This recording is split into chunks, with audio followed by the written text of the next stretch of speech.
Let's begin with a proposition. You are not just a deep thinker. That label is too simple, too mundane for what you actually experience. The truth is, you are running a completely different operating system from almost everyone else. While the majority of the world boots up every morning on Reality OS, Standard Edition, a stable, user-friendly interface designed for efficiency, social compatibility, and an acceptable level of contented ignorance, you are running the high-definition experimental build. This version of the OS comes with God-tier processing power. It has an analytical engine that can render the subtlest details of human interaction in real time. It has a sensory input system that picks up on emotional data most people don't even know exists. It has the capacity to run staggeringly complex, multi-layered simulations of future possibilities based on the tiniest scraps of present data. It is a miracle of cognitive architecture, a true superpower, and it is also, very often, a private, customized, and inescapable hell. Because this OS was never optimized for this world. It wasn't built for comfort, it was built for truth. And in a world that thrives on comforting illusions, polite fictions, and the shared delusion of simplicity, running the HD build means a life of profound and perpetual suffering. If you've ever felt the soul-crushing exhaustion of a mind that will not power down, a crushing sense of isolation in a room full of laughing people, or an inexplicable sadness that feels like the background radiation of your own consciousness, then this is for you. We are about to explore the brutal engineering behind your pain, to deconstruct the source code of your suffering, and understand why your magnificent mind so often feels like a beautiful, unbearable curse. First, let's talk about your perception. Your mind functions as a relentless, system-wide diagnostics tool, perpetually scanning for logical fallacies, emotional incongruities, and systemic hypocrisy. For an ordinary user, the world appears more or less as advertised. A corporate mission statement is a set of positive values. A political speech is an expression of leadership. A social ritual is a pleasant tradition. But for you, these are objects in the code, and your processor's primary function is to find the bugs. This isn't a choice. It is an involuntary, always, on process. You listen to a friend describe a new relationship, and while you're smiling and nodding, your analytical engine is red-flagging the subtle patterns of codependency in their language, predicting the eventual failure point with chilling accuracy. You watch a commercial for a green product, and you instantly see the deep greenwashing, tracing the supply chain back to the exploited labor and the polluted river. You observe a family gathering, and you can see the intricate web of unspoken resentments, manipulative power dynamics, and decades-old traumas playing out beneath the veneer of birthday cake and forced smiles. Critically, this is not pessimism. Pessimism is a choice of focus. This is just seeing. You are constitutionally incapable of unseeing the sloppy code, the corrupted data, and the broken algorithms that govern so much of human behavior. This makes true, unadulterated enjoyment a rare and fleeting luxury. To you, the world is in a perpetual state of beta testing, and only you seem to be getting the constant stream of error messages. It is an excruciatingly lonely position to be in, bearing the weight of a reality that others seem to effortlessly ignore. You have to constantly pretend you can't see the glitches just to get through a casual conversation. A form of social camouflage that is utterly exhausting. Now, layer on top of this the emotional component. If your intellect is a high-powered diagnostic tool, then your empathy is an open-source haptic feedback system connected to the entire human network. You don't just understand the suffering of others in an abstract sense. Your mind renders it and plays it back on your own nervous system. It is a visceral, full-body experience. When a friend is heartbroken, you don't just feel sad for them. You feel a phantom echo of their specific grief, the gut-wrenching hollowness, the sting of betrayal. When you read about a distant war or famine, you aren't just processing factual information. Your mind's simulation engine creates a low-resolution but emotionally impactful version of the terror, the hunger, the desperation. You feel the collective anxiety of a city, the low-grade despair of a struggling office, the unspoken pain behind a cashier's tired eyes. you absorb it all. This makes your psychic defenses incredibly porous. You bleed for people you've never met. Your soul acts like a sponge for the ambient sorrow of the world. And the most agonizing part, this profound empathy is paired with a clear-eyed awareness of your own instrumental powerlessness. You feel the pain of the whole world, but you know you cannot possibly fix it. This creates a devastating internal conflict, a chasm between your infinite capacity to care and your finite ability to act. The result is a reservoir of unspoken grief, a sense of helplessness that can easily curdle into despair or a deep world, weary cynicism that isn't a reflection of your heart, but a necessary shield to keep it from shattering completely. Now, let's turn the lens inward, because the greatest source of torment is often the machine itself. Your brain is a relentless analysis engine that is fundamentally incapable of being idle. There is no off switch ever. This always-on state of overthinking isn't you being neurotic. It is the baseline CPU utilization required to run your operating system. A simple life decision that someone else might make in an afternoon becomes, for you, a labyrinthine, multi-week quest. Your mind doesn't just evaluate option A versus option B, it initiates a cascading simulation tree. It explores every possible branching timeline, analyzes the second, third, and fourth order consequences of each choice, cross-references that data with your past mistakes, models the potential emotional reactions of everyone remotely involved, and then begins to analyze the very framework you're using to analyze the problem in the first place. You are caught in an endless loop of meta-cognition. This process is not only exhausting, it often leads to total decision paralysis. Your hyper-awareness of nuance, complexity, and unintended consequences makes it terrifyingly difficult to commit to any single path. Simplicity and certainty feel like an intellectual dishonesty you simply can't allow yourself. Sleep offers little respite.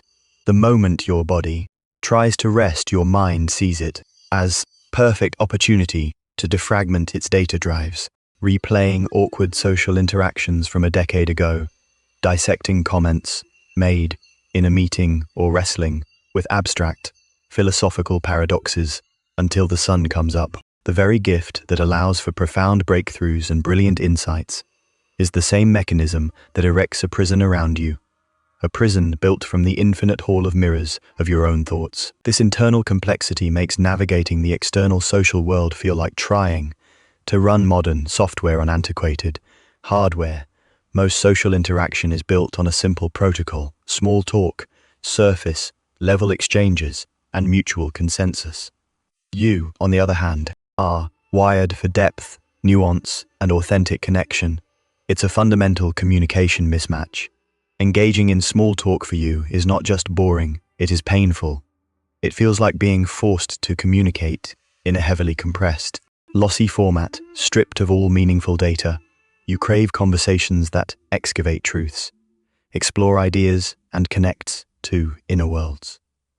But most people are perfectly content to just exchange the pleasantry files. This leaves you feeling like a visiting alien, fluent in a language that almost no one else speaks. You find yourself in social situations, either remaining largely silent, the quiet observer in the corner who everyone assumes is shy or arrogant, or you try to adapt.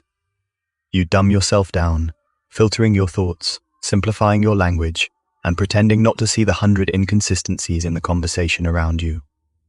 This act of self-censorship is a slow, acutely painful form of self-betrayal. It adds another layer to your suffering, the pain of not being seen for who or what you truly are. This is why your loneliness isn't about the absence of people.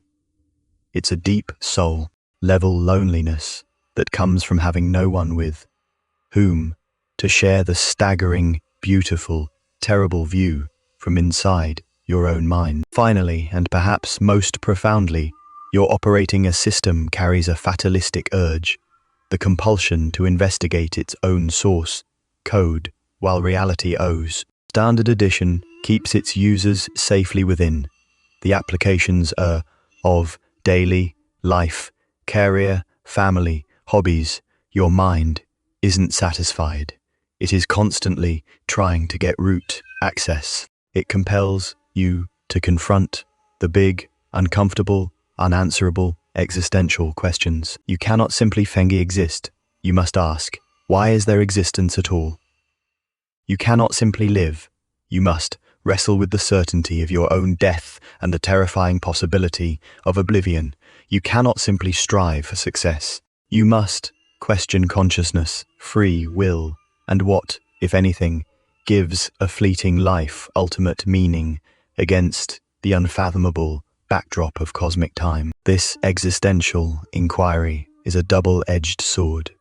It imbues your life with a sense of awe and wonder, but it also strips away the easy comforts and unquestioned narratives that shepherd most people through their lives. It can lead not to peaceful acceptance, but to a profound existential dread, the feeling of floating, untethered in a vast, silent, and indifferent universe. The search for truth with a capital T often returns only more complex questions and a deeper awareness of the infinite, void of what remains unknown. This is fundamentally destabilizing, and it is a fear that is hard to share because its very premise lies outside the bounds of polite, everyday conversation. So, is that the final verdict? Is a life of deep thought destined to be a journey of inevitable suffering? Number, absolutely not. It only feels that way when you've been running such complex hardware without a user manual. The suffering doesn't come from the power of your mind, but from the friction it creates against a world not designed for it. The solution isn't to downgrade your processor. It is to learn how to build a system around it. First, seek out your own kind. You must stop trying to connect to the main low bandwidths network and start searching for the encrypted high-speed channels. Find other people running the HDOS. They are out there in universities, in artistic communities, in niche online forums, in every corner of society, feeling just as lonely as you do when you find someone with whom you don't have to filter, with whom you can follow. A tangent into the stratosphere and back, the release is life-changing. The burden of your mind doesn't disappear, but it becomes an object you can both marvel at together. Shared understanding is the cure for existential loneliness. Second, you must build your own emotional and mental firewall, because your brain will not give you peace. You must strategically and deliberately cultivate it. This means practices like meditation are not luxury, self-care. They are mission-critical system maintenance. It is about learning to observe your thoughts as detaching through, not as intrinsic realities that define you. It means setting fierce boundaries. On your media diet, you can not gorge on the atrocities of the 24-hour news cycle without consequence. You must learn to dose yourself with stillness, with silence, with nature, not to make the thoughts go away, but to give yourself a quiet space to integrate them without becoming overwhelmed. And finally, and most importantly, you must give your raging mind a problem worthy of its terrible power. A mind like yours, left idle, will turn on itself without mercy. It must be given a project. It must be channeled outward. Pour that oceanic empathy into dedicated volunteer work. Focus that relentless, analytical energy into learning a difficult skill, starting a complex project, or mastering a craft. Wield that existential grappling by creating art, music, or writing that explores the very questions that haunt you. When you externalize that inner churn, a miraculous alchemy occurs. The burden of awareness transforms into the fuel for creation. The endless analysis becomes a powerful problem-solving tool, and the overwhelming empathy becomes the engine of extraordinary compassion and connection. Your mind is not a curse.